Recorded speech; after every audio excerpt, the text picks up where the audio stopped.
You'll never be a real man again, Daniel. You're nothing but dead weight. Those were the last words Rebecca Cole spat at her crippled husband before turning her back on him and walking into the arms of his best friend, her smile dripping with triumph. What she didn't know was that Daniel's silence that night wasn't weakness, it was the first move in a transformation that would leave her begging on her knees 3 years later. What happened next will challenge everything you think you know about betrayal, strength, and revenge. Viewers, have you ever had someone underestimate you so completely that their betrayal became the very fire that remade you? How did you rise from it? Share your story in the comments. After 10 years of marriage, he gave her everything. Loyalty. Sacrifice. Even his strength, until an accident left him crippled. And how did his wife repay him? With betrayal. One stormy night, he walked away quietly, leaving behind the woman who mocked his weakness. But 3 years later, that same woman came crawling back, begging for the man she once threw away. What happened in those 3 years will shock you, and make you question everything you think you know about love, loyalty, and revenge. The night was quiet, but inside the small suburban home, tension crackled like a storm ready to break. Rain tapped against the window, but it wasn't loud enough to drown out the sound of laughter, the kind that sliced deeper than any blade. Daniel Whitmore, leaning on his crutches, froze in the hallway. His legs, weakened since the accident at the factory years ago, trembled under his weight. He had come to surprise his wife with her favorite tea, chamomile, just the way she liked it. But the sight before him made the mug slip from his hand, shattering on the tile like his heart. There she was, Rebecca, his wife of 10 years. Her arm was draped around another man. And not just any man, Jason, his so-called friend. They sat close on the couch, whispering, her laughter echoing like a cruel melody. "You deserve better than him," Jason murmured, brushing Rebecca's hair back. Rebecca smirked, eyes gleaming with venom. "Better? Jason, I've already got better. Daniel is a crippled man. He'll never be a husband again, not really. He's nothing more than dead weight." Daniel's throat tightened. He wanted to scream, to demand an explanation, but his voice died inside him. Every word she said pressed against him like a stone crushing his chest. He leaned harder on his crutch, steadying himself, forcing back tears. He wouldn't give them the satisfaction of seeing him broken. Jason chuckled, low and mocking. If he had any pride left, he would just leave. Rebecca's laughter followed, crueler this time. "Oh, he won't. He's too weak." But in that moment, something in Daniel shifted. His silence wasn't weakness, it was resolve hardening. Without a word, he turned. The crutch clicked against the wooden floor, steady and slow. He walked toward the door, his shadow stretching across the wall. Rebecca noticed the sound and glanced up. Her smirk faltered when she saw him standing there, his face pale but his eyes burning with something she hadn't seen in years, determination. For a second, she opened her mouth, maybe to justify, maybe to insult, but Daniel didn't give her the chance. He pulled the wedding ring from his finger and placed it on the table. The metal clinked softly, but the sound rang louder than any thunder. His hand shook, but his back remained straight. Without a word, he opened the door. Rain blew inside, cold and bitter, but Daniel stepped into it without hesitation. Rebecca's voice followed, sharp and panicked now, "Daniel. Where are you going?" He didn't answer. The night swallowed his figure as he disappeared into the storm, his crutches dragging against the pavement. Inside, Jason frowned. "Let him go. He won't survive without you." Rebecca forced a laugh, though her voice cracked. "Exactly. He'll come crawling back." But outside, Daniel whispered to himself, his jaw set tight. "I may be broken, but I will not be weak. Not anymore." The storm raged around him, but for the first time in years, Daniel felt free. Morning sunlight spilled into the Whitmore living room, illuminating the expensive new drapes Rebecca had chosen. She stood in front of a mirror, lipstick in hand, humming as if nothing had happened the night before. The wedding ring Daniel left behind glimmered on the table, but she ignored it like a forgotten coin. Jason, shirt half-buttoned, stretched lazily on the couch. "You're glowing," he said with a grin. Rebecca smirked, adjusting her pearl earrings. "Of course I am. For the first time in 10 years, I'm free. No more dragging around dead weight. Daniel was a burden I carried out of pity. Now I can finally live." Her voice was sharp, rehearsed, as though convincing herself as much as Jason. She took his arm and strutted out into the neighborhood. Heads turned as they passed, whispers following in their wake. Some neighbors forced polite smiles, others exchanged looks heavy with judgment. "Isn't that her husband's friend?" one old woman muttered to another. Rebecca lifted her chin higher, pretending not to hear. Pride was her armor. Gossip couldn't touch her, or so she thought. That afternoon, Rebecca threw a lavish party. Music pounded, glasses clinked, and laughter echoed through the house. She flaunted Jason proudly, introducing him as if he had been her true husband all along. "This is the man who knows my worth," she declared to her guests, her voice rising above the chatter. "Not like Daniel, who, well, you all know." Laughter rippled, shallow and forced, but it fed her ego. Yet in quiet corners, murmurs grew. She tossed her crippled husband aside for his friend, someone whispered. "Heartless." A younger neighbor asked softly, "Where's Daniel now?" Rebecca's jaw tightened, but she drowned the question with another glass of wine. Later that night, after the guests left and the music died, Rebecca sat alone on the sofa. The house felt emptier than before, despite Jason dozing upstairs. The silence pressed against her ears. Her eyes drifted to the table where Daniel's ring had once been. The surface looked bare, cold. She shook her head violently, pushing away the strange ache rising in her chest. Jason came downstairs, rubbing his eyes. "Why are you brooding? You got what you wanted." "I'm not brooding," Rebecca snapped. "I'm celebrating." She forced a laugh, but it rang hollow. Jason raised a brow. "Then celebrate quietly. I've got an early meeting tomorrow." He kissed her cheek half-heartedly and walked back upstairs, leaving her alone in the vast living room. The grandfather clock ticked in the corner, each second louder than the last. Rebecca stared at her reflection in the black TV screen, lipstick smudged, eyes tired. For the first time, a thought crept in like an unwelcome guest: what if I miscalculated? But pride smothered doubt. She poured another glass of wine, whispering to herself, Daniel was nothing. I'm better off. Outside, the rain had stopped, but the silence of the night felt heavier than any storm.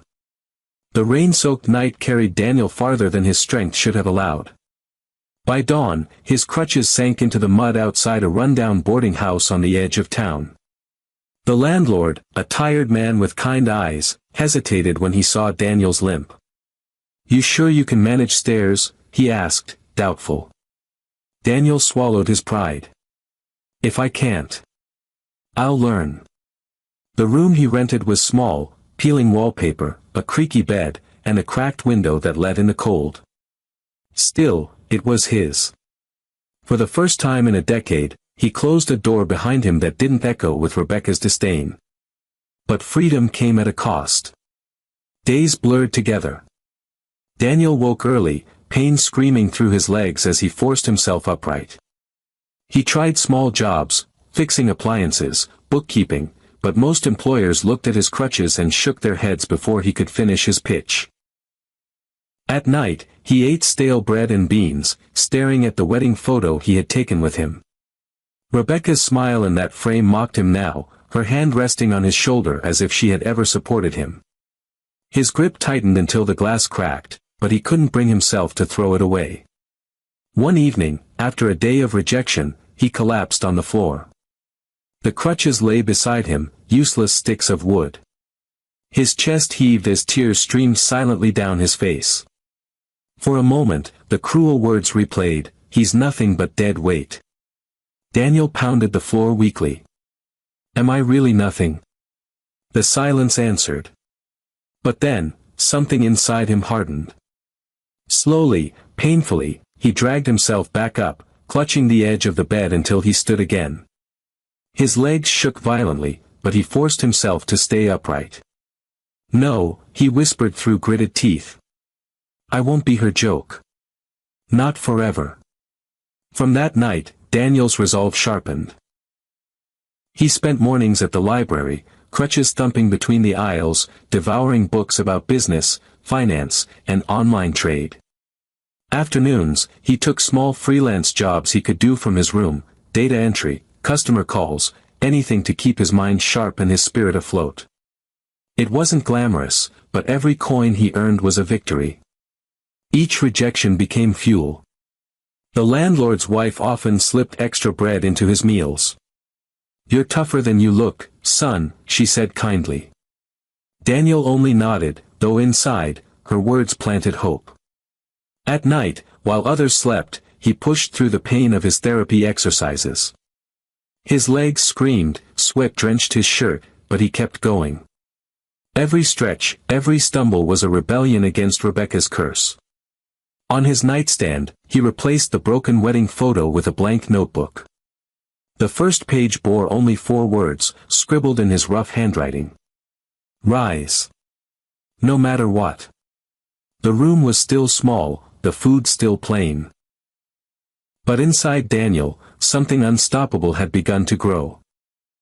3 months had passed since Daniel vanished into the storm.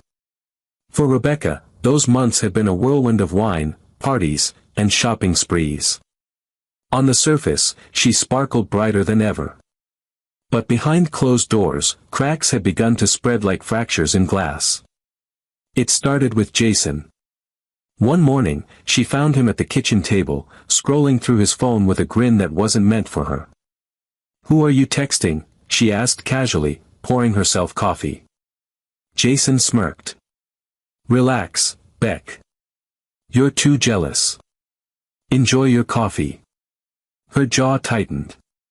She tried to brush it off, telling herself she was imagining things. But the late-night calls, the perfume lingering on his shirt, the way he stayed out longer each evening, none of it could be ignored. Still, Rebecca plastered on a smile in public. At a dinner party, she raised her glass high. "To Jason," she declared, "the man who gave me a new life." The guests clinked glasses, but their eyes told another story. Whispers circled, wasn't he Daniel's friend? Didn't she leave her husband for him? The words stung, but she drowned them in champagne. Pride was her shield. Yet pride couldn't pay bills. Jason's business ventures weren't as successful as he bragged. The rent came late, debt stacked high, and creditors began calling. Rebecca sold off jewelry she once flaunted, insisting it was just to upgrade later. But in truth, the money was slipping through her fingers like sand. One evening, she confronted Jason. "We're running low. What's your plan?" He leaned back, lighting a cigarette.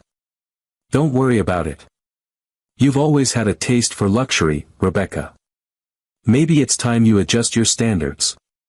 The words sliced deeper than he knew. She had left Daniel for this, for a man who now treated her like an inconvenience. Rebecca stormed upstairs, slamming the door. She stared at her reflection in the mirror, the flawless makeup, the designer dress. But behind the mask, her eyes looked tired, older. Loneliness pressed against her chest like a vice. That night, she dreamed of Daniel. She saw him standing in the rain, eyes burning with something she hadn't recognized back then. In the dream, he didn't beg her to stay. He simply walked away, and for the first time, Rebecca felt a pang of regret so sharp it woke her. The next morning, while folding laundry, she overheard 2 neighbors outside.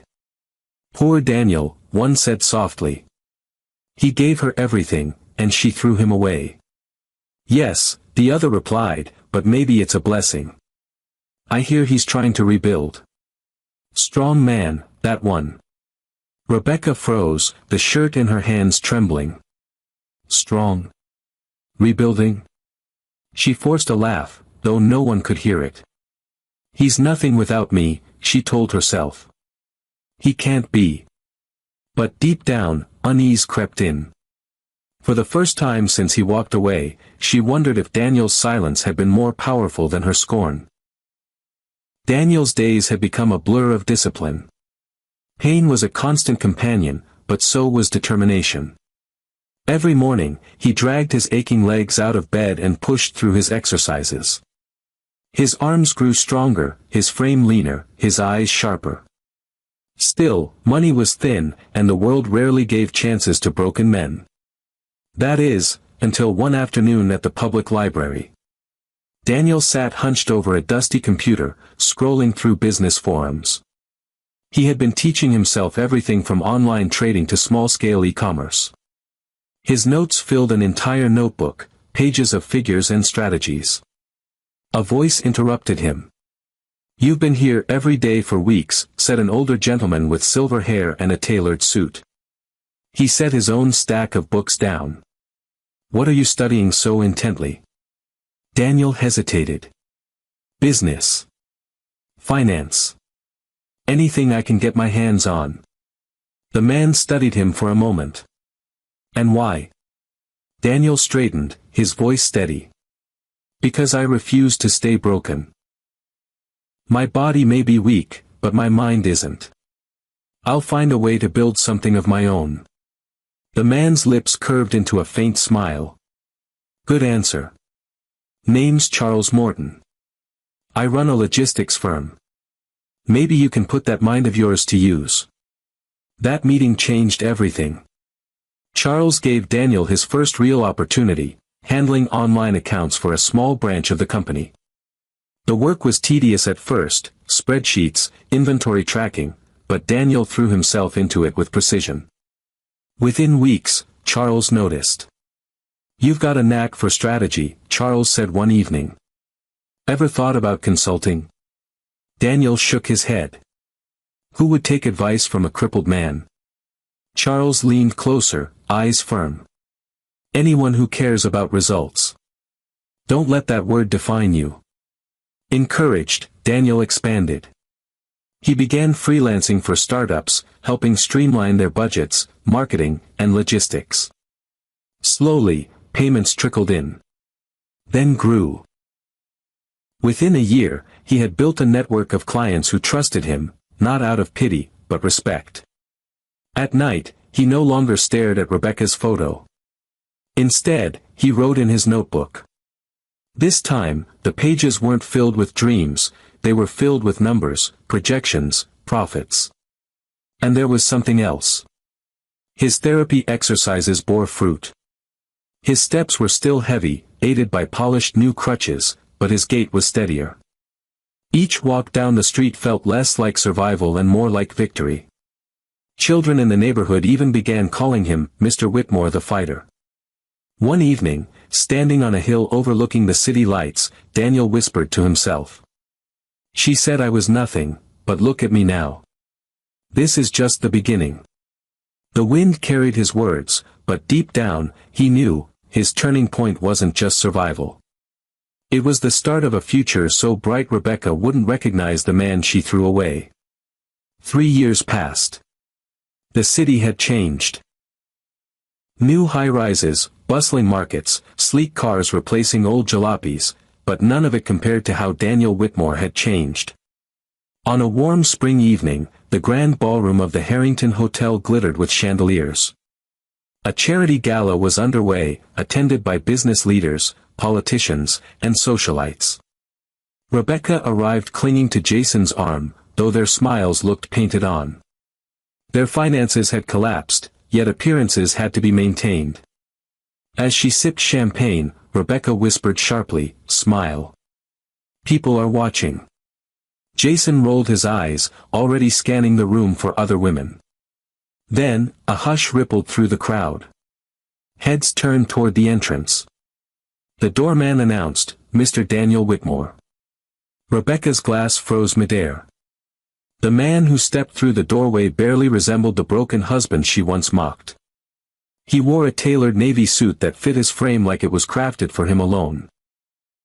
His shoulders were broad, his posture upright, his polished crutches gleaming like silver in the ballroom lights. He didn't hobble, he moved with quiet authority, each step deliberate, commanding. Gasps echoed.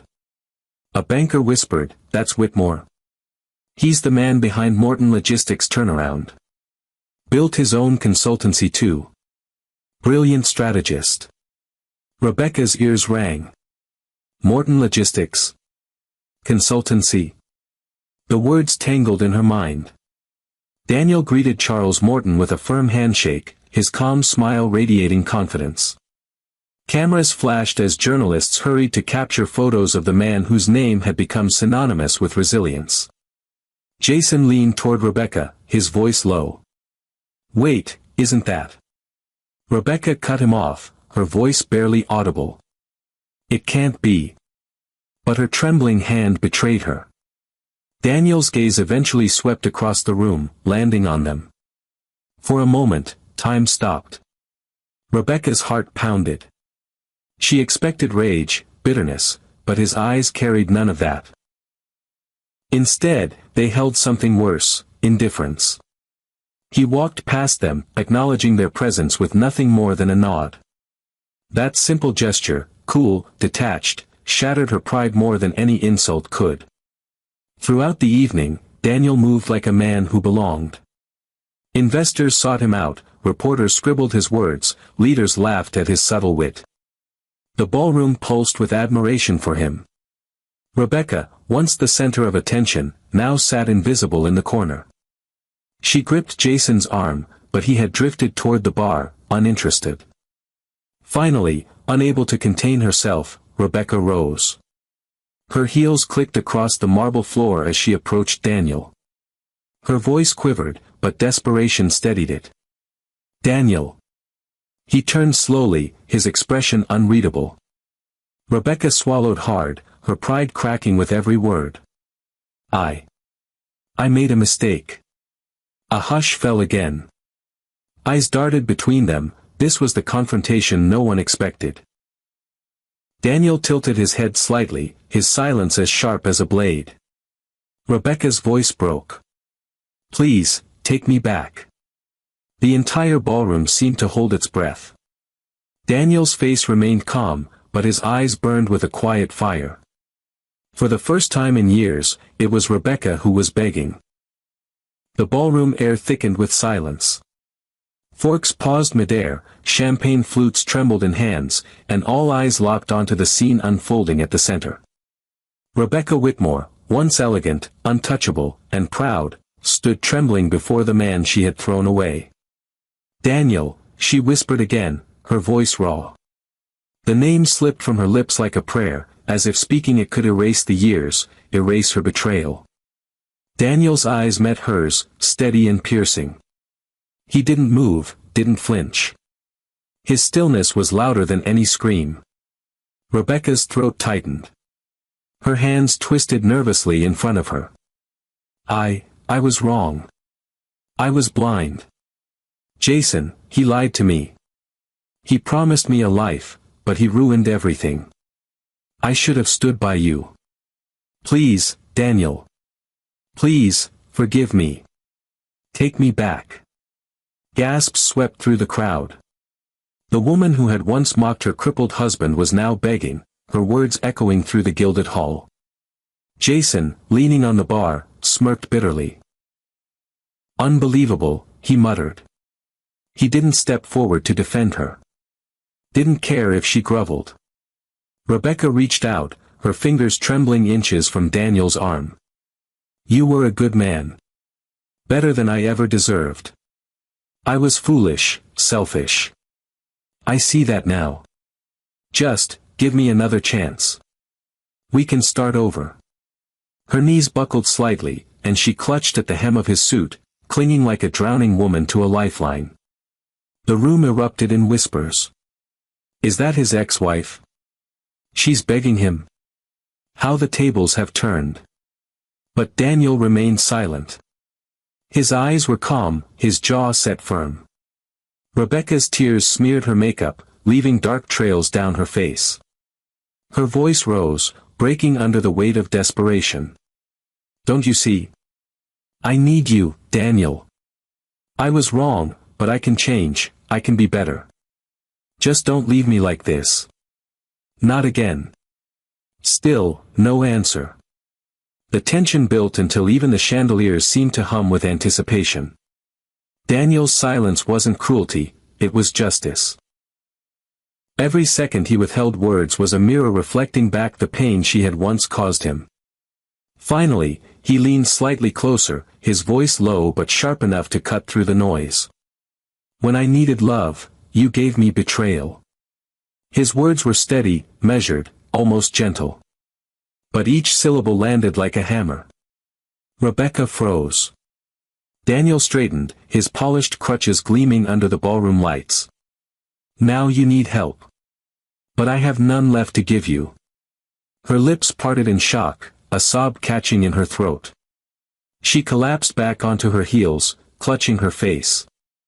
Around them, the murmurs turned to pity, not for him, but for her. For the first time, Rebecca understood the depth of what she had lost. Not just a husband, but a man who had become more than she ever believed he could. And now, he was untouchable. Daniel turned away, leaving her kneeling in a puddle of her own shame. The ballroom erupted in hushed awe.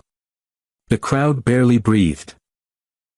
Rebecca knelt on the polished marble floor, mascara streaking her cheeks, clutching the hem of Daniel's suit as though it were her last hope.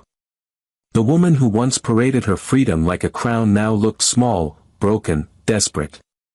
"Daniel," she whispered hoarsely, "don't turn your back on me. Please, don't do to me what I did to you." Her voice cracked on the last word. The irony of her plea wasn't lost on anyone in the room.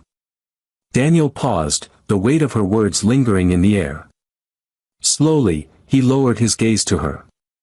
His expression was not one of anger, nor triumph, it was something deeper. Pity. He spoke quietly, but the ballroom was so silent that every word carried. "I begged you once, Rebecca. 10 years of my life, I gave you everything I had. And when I needed you most, you laughed. You mocked me. Do you remember?" Rebecca shook her head wildly, tears spilling. "I was foolish. I was cruel. But I can change." Daniel raised a hand, silencing her. His voice was firmer now, ringing through the hall. "Change? No. You didn't betray me by accident. You chose. You chose Jason. You chose pride. You chose to treat me as less than a man." Jason, still at the bar, smirked into his glass, not even bothering to intervene. That sting cut Rebecca deeper than any insult Daniel could offer. "You said I'd never survive without you," Daniel continued. He took a step forward, his polished crutches clicking like a metronome of justice. "But look at me now, Rebecca. Look." She lifted her face, her sobs ragged. The man before her wasn't the broken husband she discarded, he was taller somehow, stronger, carrying himself with dignity no wealth could buy. The whispers around them echoed her realization, he had risen without her. Rebecca's hands slipped from his suit.